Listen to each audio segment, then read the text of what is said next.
What's up, everybody? This is Kyron Williams with the Los Angeles Rams running back. I'm super excited to see you guys at the Fantasy Sports Summit. Welcome to the show, guys. Happy Wednesday. This is a very, very important episode. We are talking draft or pass on guys that are in questionable and suspect situations, whether it be regarding contract or whether regarding injury. This is massive, guys. You definitely want to know if you want to draft these guys or not, because again, you don't want to be drafting a guy that's already showing signs of injury and then you're like a week or two in and then he goes down or that injury lingers, whether it be a hamstring or whatever. So we're going to address all these guys like Jahmyr Gibbs, guys like CMC with the calf strain, guys like Sam Laporta with dealing with stuff. We're going to go over all these guys, even guys that coming off injuries, guys like Nick Chubb. Should you invest in these guys? This is a very important episode because we are in full force draft season and you don't want to make bad decisions when it comes to drafting the right player. So injury concerns, contract concerns, holdout concerns, everything in this episode, the complete solution here when it comes to these questionable players. Welcome to the show. We got Jimmy, AKA the great, the powerful Maverick. What's happening, Jim? Looking good as usual, man. Oh, thank you, counselor. Just for me, as a general rule, I don't like to draft injured players. Just as a general rule, it usually doesn't work out. You know, the only time you can control injuries is during the draft. And so I don't want to put injured players on my team because there's going to be plenty of injuries I'm going to be dealing with during the season. So that's just my general rule, is I tend to stay away. But even so, you know, man, there's a lot of injuries right now and the season hasn't even started yet. I'm shocked with how many names we're going to be talking about today. Yeah, it's going to be wild, man. But I want to give you guys a quick announcement before we start. This is huge. Make sure you guys do grab a ticket to the summit. That's tonight, the Fantasy Sports Summit. This is your last chance, guys. Grab a ticket to the summit below 7:30 Eastern time tonight. Get the 16-round draft so you can combo the summit and the solution. Now, we're going to have Kyron Williams. We're going to have Rashid Shaheed, Pat Fryermuth, Frank Gore Jr., and more. And you're entered for a PS5 giveaway. Guys, get in right now. I've linked it below, guys. Grab a ticket to the summit. You will not be disappointed. This is the first time ever anyone's done this. It's a live virtual conference, all online. All you got to do is grab a ticket below, and I'll see you guys tonight at 7:30 Eastern. This is massive, Jim. Are you pumped up for the summit tonight?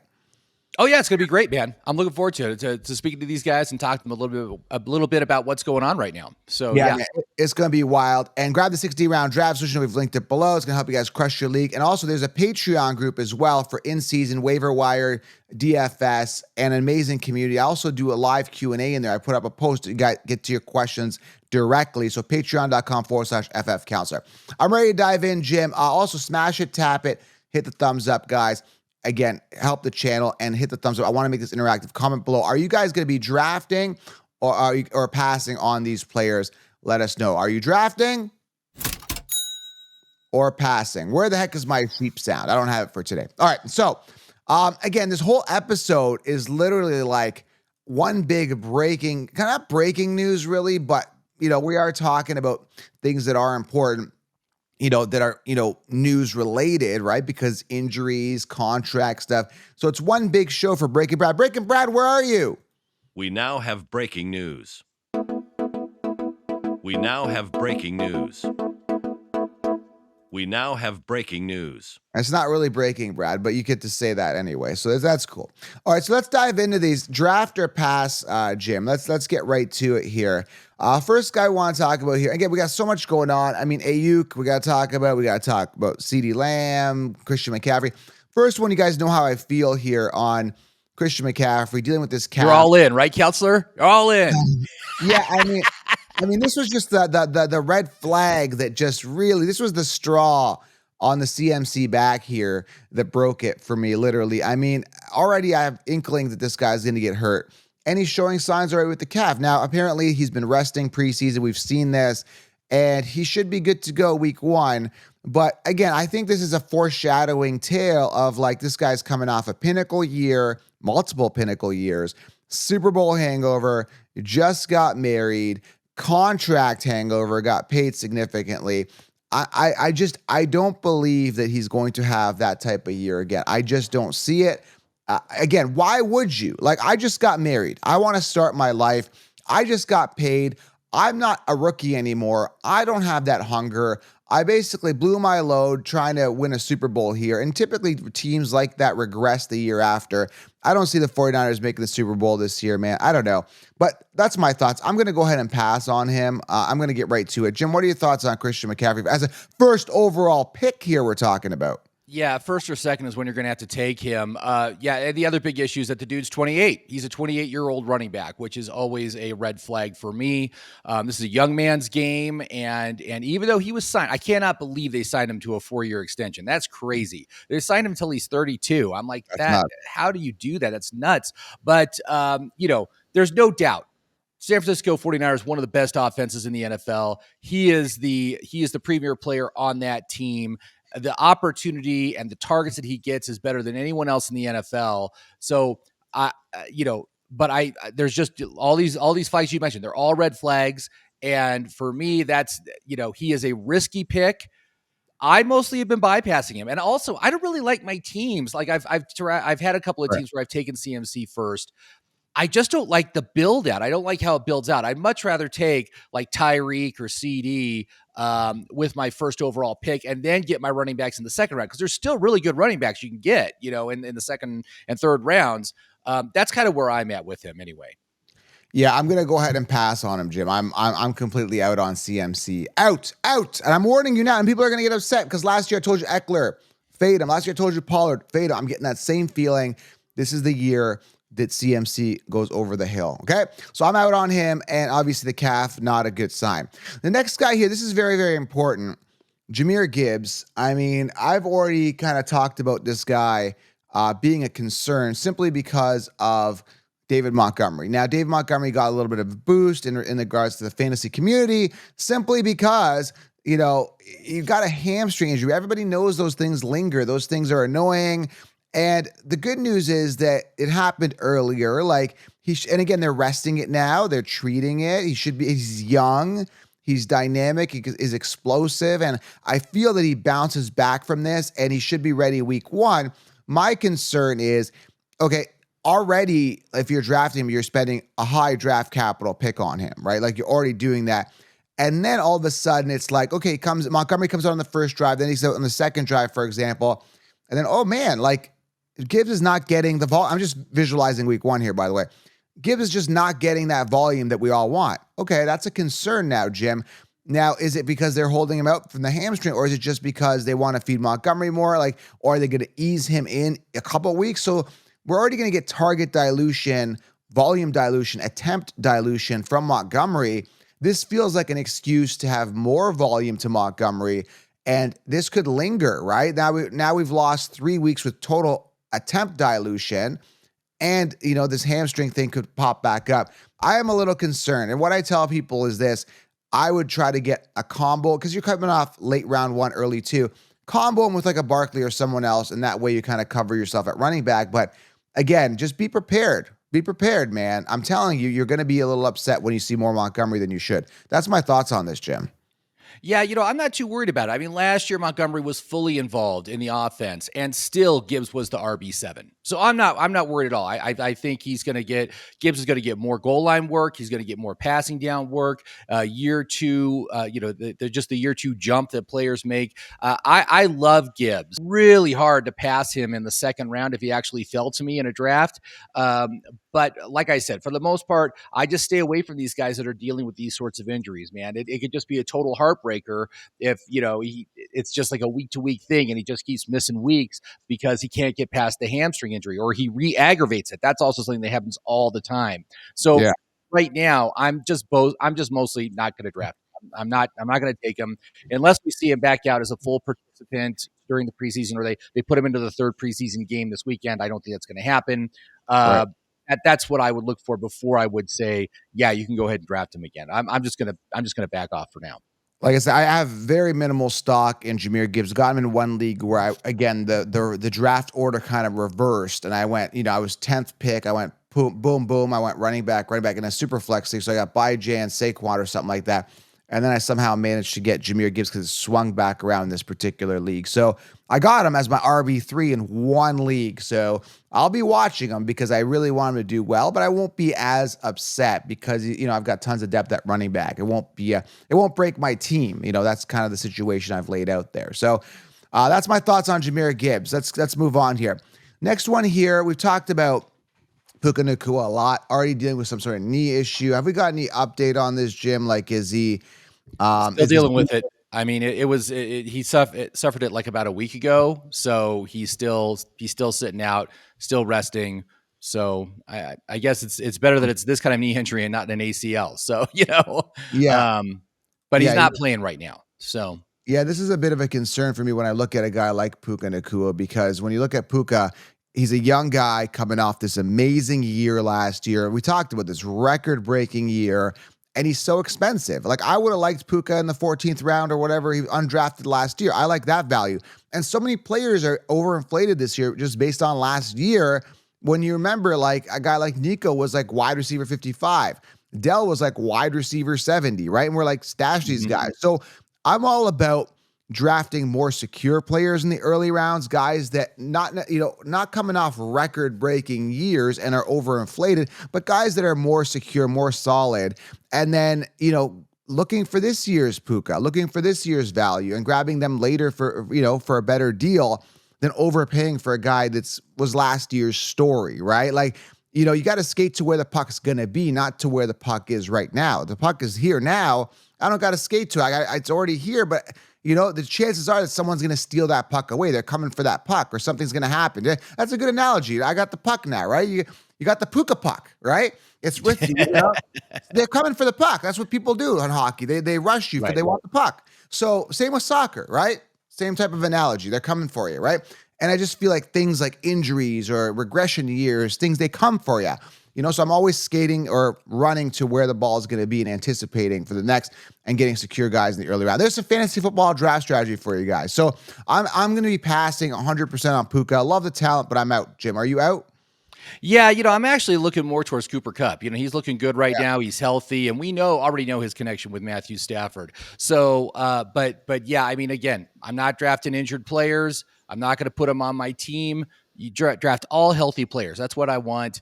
And so I'm just not going to be drafting him. And I don't have any. I don't know if I have any shares of Puka in any of my best ball leagues. I just don't think I've ever taken him. And while we're talking about this, that's two birds, one stone, as they say. Why don't we just talk about Matt Stafford here? He's already dealing with some sort of issue. What is it? His hamstring is He's dealing with a hamstring.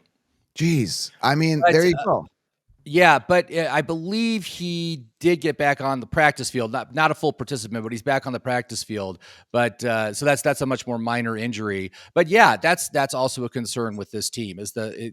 Could Matthew Stafford be at that cliff age? Because he's 37 now. Yeah, so it's very possible that he is. Very, very possible that he's over the hill. And the fact of the matter is, we got two wide receivers that we're drafting very early on. We're not drafting, but are being recommended to be drafted earlier on that are related to Stafford, who's already showing some sort of injury and then on that over the cliff here. I think Stafford will still be fine, but just something to have in your mind to say, oh my God, that there could be something here with Stafford that could mess up these guys. And I don't know, man, just not good signs at all for these guys. So, okay, let's move on here.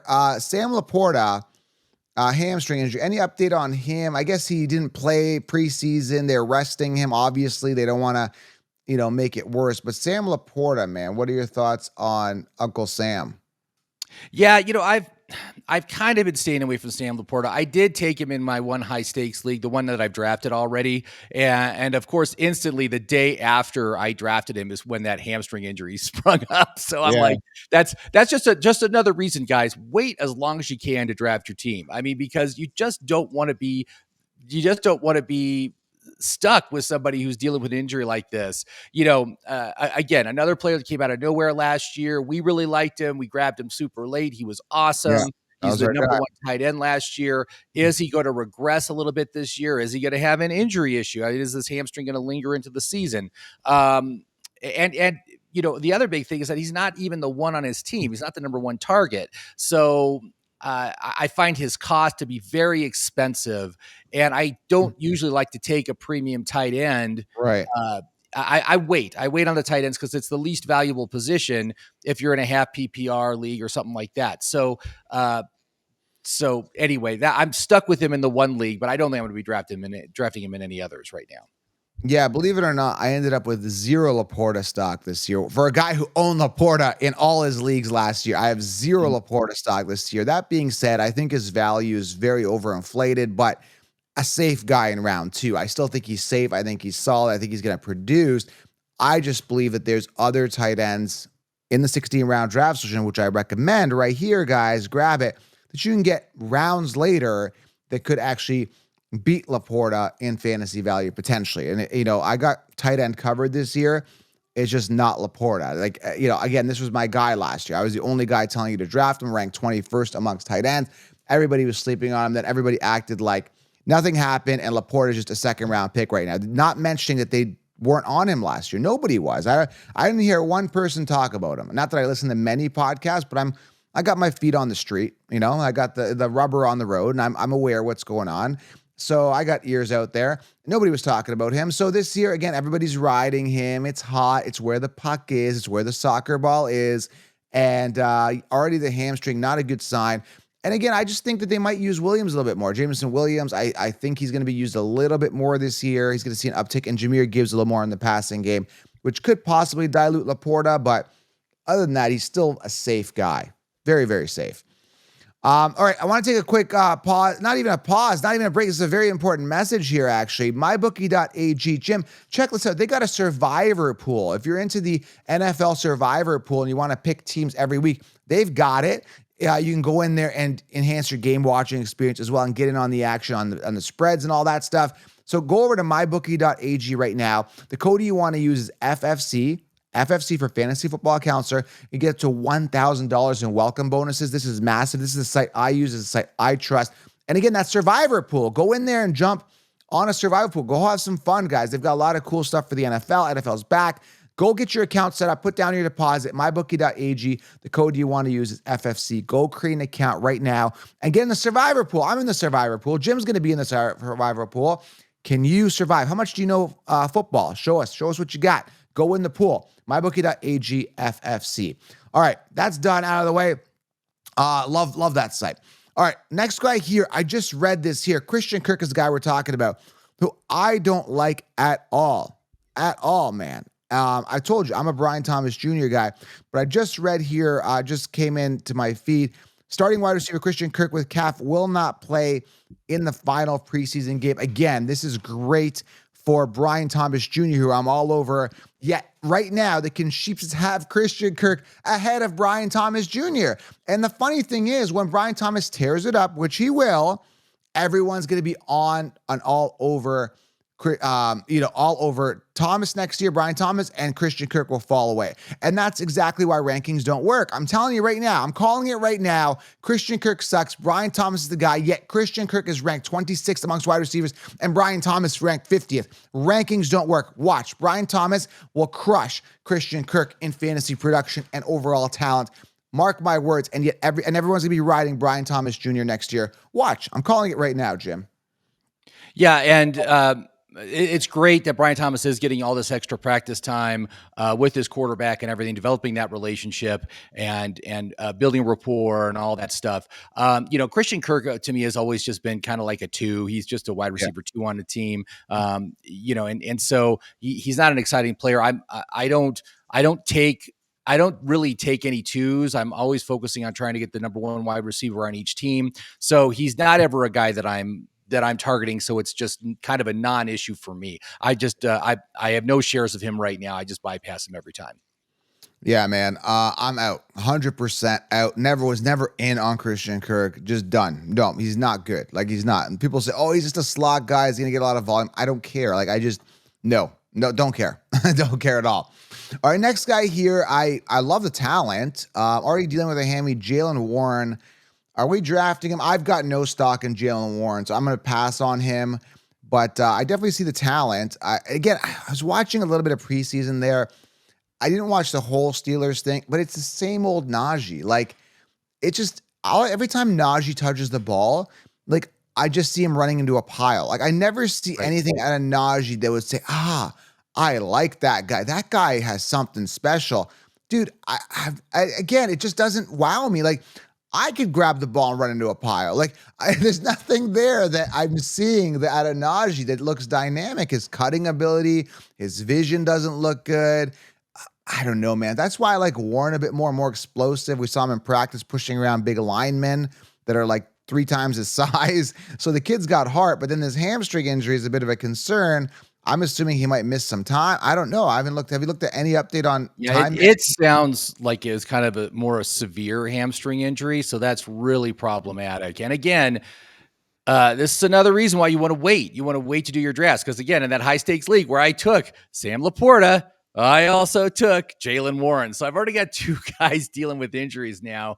They're both fine when I drafted him, but that's part of the risk of drafting early. I mean, really, how many times have we seen a situation in a backfield where there's a plotter back there, the high volume plotter, and a young dynamic guy, and you just see the young dynamic guy just take over. Kyren Williams last year, perfect example, right? Yeah. Cam was just kind of sucking and just not getting it done, and so they bring in the young dynamic guy and he goes and dominates. And that's what I was seeing for Jaylen Warren this year. That's why I was so excited about him. Of course, I'm just backing off that right now. I am not going to draft him as long as he's dealing with this issue. And if that means I don't draft him because he's not going to be ready to start the season, I'm fine with that. I'll just take the 1 share in my high stakes league and go with that. But it is disappointing because I was really excited to see what he could do this year. This is a contract year for him as well. So I want him to do well. I want him to get that big payday and really demonstrate that he can be the lead back. But this is certainly a wrench in that. It's just throwing a wrench into that whole situation. So Yeah, it really sucks. And it says, I read the report, he's going to be missing multiple weeks, and his week 1 start is questionable. So that's a problem. Like, especially if you're drafting him and then he might not start week 1, you're missing. I don't like any of my players missing any time, period. If there's I mean, that'll hurt your team more than anything, especially when you drafted them as a starter, which you have to with somebody like Jaylen Warren because he's in the top 10 rounds, So, so hopefully he'll be better, and he may miss a few weeks. He might not get in until week 4 now. I mean, we might see that. Just have to be ready for that. And because of that, I'm not touching him. I'm not going to take him in anything until we get some more news. Some good news. And that's the problem. If you rest him more, here's the problem, right? Like if you bring him back too early, he can retweak things and make it worse. Then he's out longer. If you rest him, now you've missed 3 weeks, right? Let's say, and you're like, oh, he's 100%, and then he tweaks it. Now you've missed more time. Like you're in a deeper hole. So you're Right, damned if you do, if you're damned if you don't with these things. It's a really tough situation. So. Yeah, I've got no Warren stock, and I'm just knock on wood. I don't want to jinx it, but every time I've always drafted early, I've never had an injury that's bothered me. I know how to pick the players. I don't know what to tell you, man. Like I don't have Warren, I don't have Laporta. He was like last year's news. And again, I think it's all part of like skating to where the puck's going to be, making sure you got those secure players, like guys that are on downtrends. Like I drafted Saquon. Okay, I'm hoping he doesn't go down, but I know that he's an upward trend. I could be wrong. Watch Saquon go down this week. God forbid. Or like don't even say it. Don't even say it. No, don't say it. You guys look for things that are trending up, not trending down. I really need Saquon this year. Okay. Next guy here is Justin Herbert. He's back to practice, and I was reading some sort of note here. I think I was talking about this we talked about it on the live yesterday, is that Harbaugh said it was like a symphony, a harmony when he came back. He was hearing like, what's a good sound? Like, what's the like heart? the Mormon Tabernacle Choir, when you walk into church, Yeah. Yeah. Yeah. Justin Herbert is back. That has Now he's nothing to do. back, but he's not a full participant yet. He's back. He's out on the field. He's throwing balls. He's out of that boot, which is great. But I don't think he's got a no contact jersey on. I don't think he's doing scrimmages right now. So it's positive. He's moving in the right direction, but he's still injured. So that's something that definitely has me concerned. Now with Herbert, you're mostly drafting him as your QB2, so it's not as big a deal if he's not ready to start the season. But that plantar fasciitis injury, it's just like a hamstring injury. It can linger. It can be re-aggravated. So they just got to be careful with it and, just bring him along slowly so he's fully ready and fully healthy before he goes back in there. Yeah, I'm going to be drafting him as a backup at best with some upside because I got a lot of McConkey stock, so I'm all in on Ladd McConkey. I got another guy here. I don't want to spend too much time on him. I just want to make, again, we're covering everything here for you guys as much as we can. I just get it right now. Chuba Hubbard, right? Because he was dealing with a knee issue. Apparently, despite the hamstring scare, Chuba Hubbard is back in practice, I think. That's what I'm hearing here. Okay. But is he a full participant? That's the thing that I want to see is that he's a full participant. I got him noted with a knee injury. But, you've also got Jonathan Brooks there who is recovering from his torn ACL. He is not going to be ready to start the season either. So I was kind of in on Chuba as like an early season player. But with Chuba dealing with an injury, I'm like, nah, I don't want anything to do with it. I'm just going to leave it be. I didn't mean to say hamstring. That's Chandler Zavala is in drills, but I was reading a multiple thread here. But Chuba Hubbard is the one with the knee, and he is back in practice. So again, I'm not a Chuba guy. I know Chuba stock. Brooks, and again, let's just talk really about Brooks here real quick. Draft or pass on Jonathan Brooks because I'm passing. Recovering from the ACL. Jonathan Brooks on the putting the banner up here. I'm passing because again, I don't like. He could be a league winner, okay? But I just don't like my players missing any amount of time, especially if I'm drafting him 7th, 8th round, whatever. There's just other players. Like, I want my player to be good. Like, I don't want to have to worry about recovering from a torn ACL and then missing 4 weeks, and then the fact that he's a rookie, and the fact that it's a suspect offense, and then I got to deal with all this stuff just to get Jonathan Brooks to start for me in week 5. And then he's going to get, he's just a rookie. We're easing him in. Oh, he's just coming off that ACL. We want to take our time. No, I want a guy that's going to be ready to go, ready to smash week 1, 40 points, right? Like, this is what I'm talking about. Like, you got to look at the guys that are ready to smash. And Brooks, I'm out on. Missing time? Like, no, man, no, not doing it. I'm out. I'm out on this. Yeah, and you got to realize how bad the situation is if the coach actually says that he is not going to be ready to start the season. Because coaches are always blowing smoke. They're all like, "Oh, he'll definitely be ready for week 1," and then he's not. But they're just saying straight up, Jonathan Brooks is not ready. He's probably going to open the season on PUP, which means he's probably going to miss at least 4 weeks. So yeah, a lot of times the people that are going to draft this guy are going to be drafting because they like, oh, he's going to be great by the end of the season. He's going to help me win the playoffs. Right. But it's like a dead roster spot. You're just going to hold this guy on your bench for who knows how long before you're comfortable starting him, 4 weeks, 8 weeks, we don't know. And the fantasy season is not that long. So, you're already missing a majority of the fantasy season. Yeah. And I'm just like, again, these guys coming back from season-ending injuries, I am just completely out on. The guys I want are the guys that are 2 years removed from that season-ending injury. Guys like Javonte Williams. I'm in on Javonte. I think Javonte can do good. It's also a contract year for him this year, but he's 2 years removed, so he's fully recovered from that injury, and he's going to be ready week 1. So that's the kind of that's who I would be interested in as opposed to someone like Jonathan Brooks. And they're both going at about the same point in the draft board. So, yeah, another thing is like, okay, it's the Panthers. And mind you, I like Bryce Young as a sleeper. Hopefully there's some upside there. I think they do better this year. But imagine they bring in Jonathan Brooks week 4. The team's already 0-4, for example. They bring him in, they ease him in. He has 2 bad weeks. Now they're 0-6. They win 1, 1-7, or you know what I mean? Like, and they're just like, we got a losing record. Brooks is recovering. We're just going to rest Brooks. We don't need to play Jonathan Brooks. He's our future running back. Why do we need to play him? And now you've got a wash of a player all season. So yeah, all signs pointing to like this guy's trouble. That being said, it could go the absolute other way. And Jonathan Brooks just comes in. They start him a week earlier. Maybe he's not off pup. Maybe he comes in week 5 and tears it up. And Chuba Hubbard already dealing with injury goes down. And you got this team just absolutely explodes onto the scene and they do well. That's fantasy. That's what makes it so exciting is because of the uncertainty, but I think it's leading more towards uncertainty and disaster for Brooks here, I think. All right, a couple more here. We'll do another draft or pass. Then we'll kind of rapid fire some of these young guys, the Marshawn Lloyds, Roman Wilson, stuff like that. But the last guy here is Nick Chubb I want to talk about here.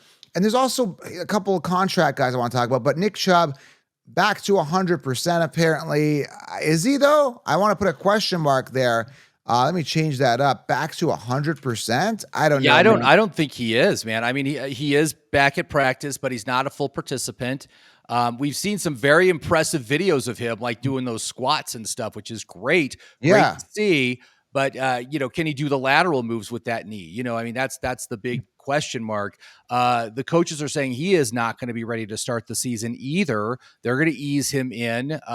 So is he going to start the season on PUP? We don't know. But it's the same kind of situation, and he's a 28-year-old running back. So that's another issue for me is he's an old running back.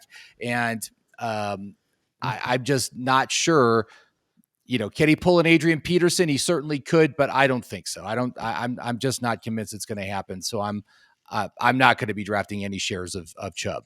Yeah, he sounds confident. He's ready to go, chip on the shoulder, but he's never been an outstanding back. Like he's had a couple good years. He's a good pure runner, yada, yada. But I mean, I don't know. I just, he was good like 4 years ago, whatever it was. I'm just kind of over the whole Nick Chubb thing. I'm looking towards the future and I don't see him trending up and I don't see any upside here at all. I just don't like the team. I don't like anything about him. So, I mean, I like him as a player. I just don't like the situation here for a fantasy perspective. So, all right. So Nick Chubb, I guess we're out on.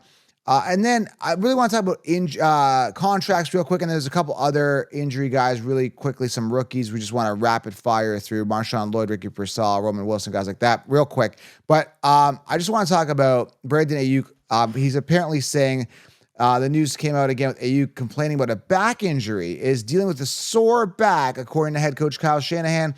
And that's the injury that's keeping him from practicing more than the contract situation. So I don't know if he's using, pay me, I got a sore back. Like, I don't know if I believe this thing. Like, I don't think he's got a sore. I think he's just holding out. Yeah, I think it's they call it a hold in, where he's at camp but he's not practicing. I think this is absolutely a negotiating tactic. He's feigning an injury right now, so he doesn't have to play and participate.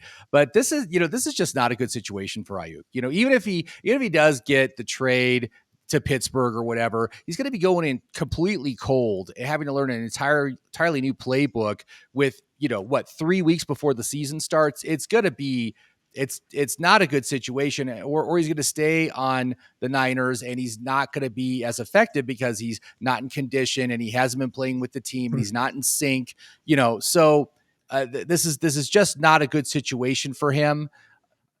I think you should stay on the Niners this year, stay on the Niners, play your contract and then go out onto the market because I think your value will be much bigger next year. But, he wants his bag. He wants his bag of money.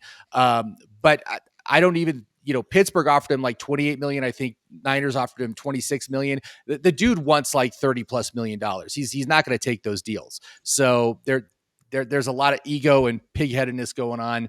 It's just not a good situation. I don't like the situation. I'm not taking any Ayuk in any of my. I don't even think he's that good of a player. I think he's okay. I don't think he's outstanding. His targets weren't a lot. You could say it's target dilution, but even with that, target dilution. Why is he coming off round 3? Why is him and Debo coming off round 3? It makes zero. Well, he was super effective last year. I mean, he was very, very efficient with his touches. He got like over 1,300 yards, even though he only got like 100 targets. It was, it's an impressive effort. He had, yards per catch was huge. I mean, he was very good. And I think in the right situation, he could really thrive as an elite wide receiver 1. But in San Francisco, it's going to be difficult because of all the other target competition. So yeah, and then he doesn't want to play. I think the Patriots offered him $32 million a year or something, but I don't know if what the guaranteed money was there. But anyway, it's a disaster with Ayuk. I don't like him. I don't think he's that great. Again, we'll see how it all plays out, but I don't know, holding out this much, he tested the market, they didn't pay it, or he didn't get what he wanted. Now, I don't know, the 49ers, I think, have more leverage at this point, I would think. I mean, who knows? To say, hey, we don't want to pay you, take it or leave it, right? That's what I'm thinking. Right. Well, he's under contract, so he has to play he's under contract for this year. So it's like, the Niners he has to play for the Niners unless he gets traded somewhere else. So I think that's what's eventually going to happen is he's just going to play out his contract. So. Another guy quietly that no one's talking about is Jamar Chase. He's got 2 years left on his contract, I think. Draft or pass on him. I'm going to pass on him too because, again, I don't know if the deal is going to be done as well here. Now, again, him and T. Higgins, disgruntled guys there. I don't know, man. I don't know. This contract stuff bothers me. And CeeDee Lamb, we had to talk about as well. I think there should be a deal done as well, but he wants to get paid like, I think he got offered. Didn't he get offered something like $33 million, just a little bit under whatever Jefferson was offered, or they're looking at offering him? He doesn't want it. Something like that. Yeah, it was something like that. He wants to get paid more than like Justin. He wants to be the number one paid wide receiver. And Jerry Jones is such a cheap bastard. That dude, his franchise is the most valuable sports franchise in the world. And he won't pony up. That's why it's the most expensive franchise in the world. You don't get rich by writing a lot of checks, man. Right? You know? Yeah, it's crazy. It's like, it is crazy. But yeah, I mean, again, it's one of those things. Jamar Chase isn't practicing. CeeDee Lamb isn't practicing. This is a problem, and this is going to cause a slow start for these players.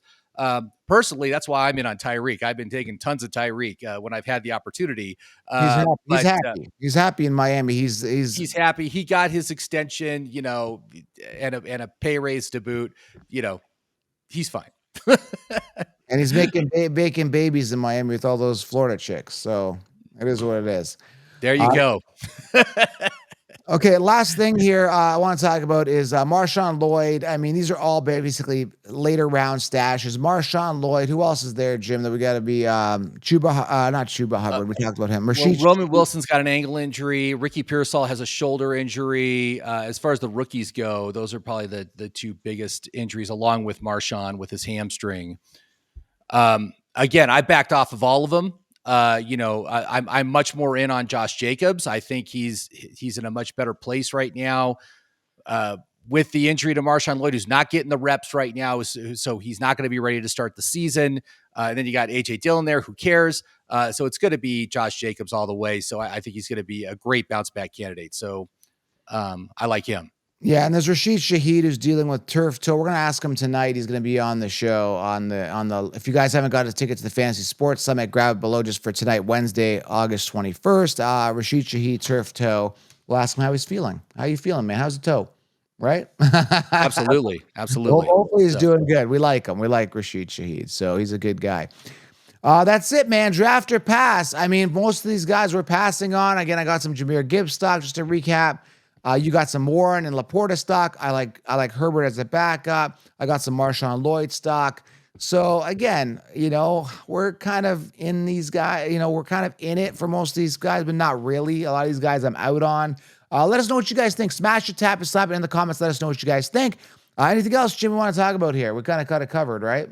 Nah, I think we got it covered. Yeah. I mean, in the 16 Rounds Plus app, all these guys are marked with an injury designation. That hurts their outlook. That hurts their upside score, which reduces their cutty score. It moves them when they're injured, they move down the draft board. They're less prominent, and other players are ranked better than them. So, as a general rule, you're just going to kind of want to stay away from these guys until we get some sort of an update that they're healthy. So. Absolutely. All right, guys, smash it, tap it, go grab 60 rounds. Hope you have an outstanding day, and I'll see you at the Fantasy Sports Summit tonight. All right, we'll talk soon.